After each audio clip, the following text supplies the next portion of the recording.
Today we are going to look at variation. We'll start with a very simple example of shopping for bananas.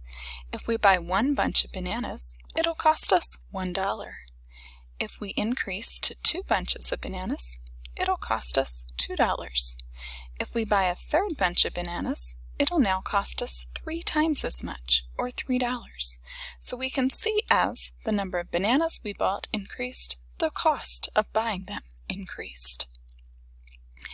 This example is called direct variation.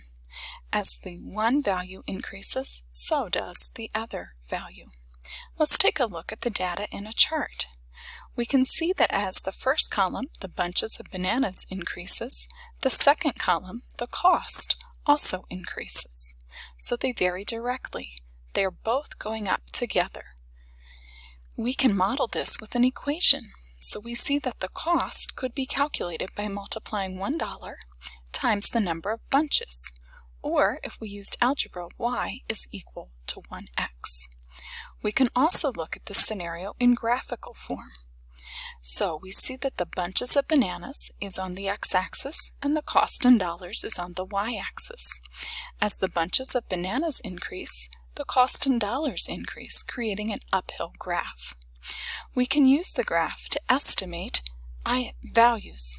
So if we look at 4 bunches of bananas, we can trace that up to our line and then over to our y-axis and calculate that it would cost us $4.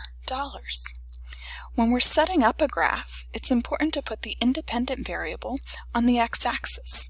The independent variable is the one that comes first, the one you control, like you control how many bananas you buy. The dependent variable goes on the y-axis. It is the result of your choice. So once we've purchased a number of bananas, the cost is calculated for us. Let's take a look at another example. In this example, we see a circle, and we see the radius noted and the blue surface area shaded. As the radius increases, the surface area also increases. So once again, both arrows are going the same direction. We have direct variation. We know the formula for surface area from our geometry class.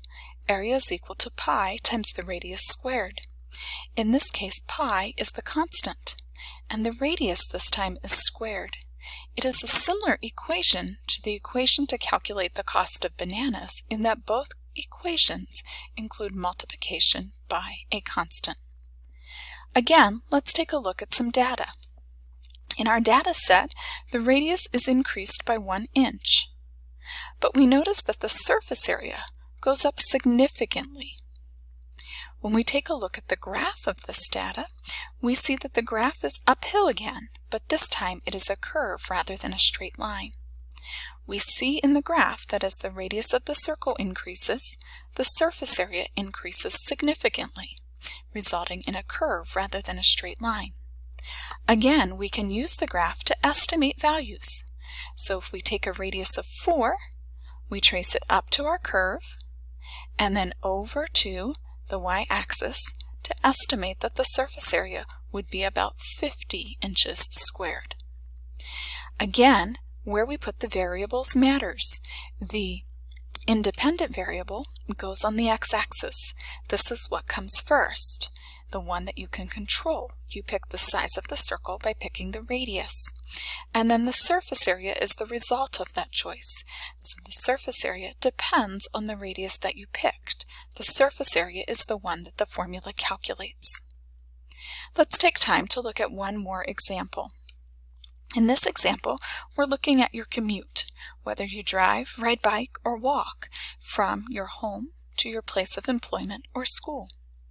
You fully understand that as your speed goes up, the time that it takes you to get there goes down. This time our arrows go in opposite directions. So this time we have something called inverse variation. When one item is increased, the other is decreased.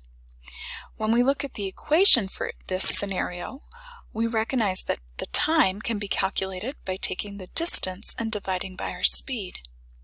This equation is different because instead of including multiplication, this equation includes division, resulting for inverse variation.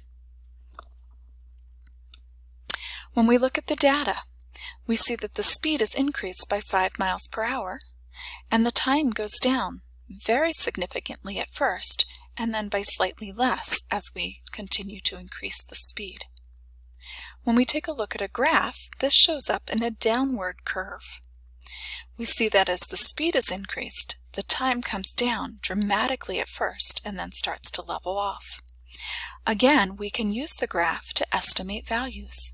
So if we look at a speed of 30 miles per hour, we trace it up to our curve and then over to the y-axis to estimate that it would take about 2/3 of an hour.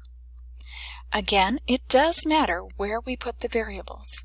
So the one that we control, the independent variable, is the one that goes on the x-axis. And the one that we calculate, the dependent variable, is the one that goes on the y-axis. So let's summarize what we've seen in these 3 examples. In direct variation, we have noticed that both items will increase or decrease together. Our 2 arrows went the same direction. Direct variation always creates an uphill graph, whether it's a straight line or a curve. Direct variation has multiplication in the equation. However, inverse variation is when one item increases, the other decreases, so our arrows went in opposite directions. Inverse variation results in a downhill graph. Inverse variation has division in the equation.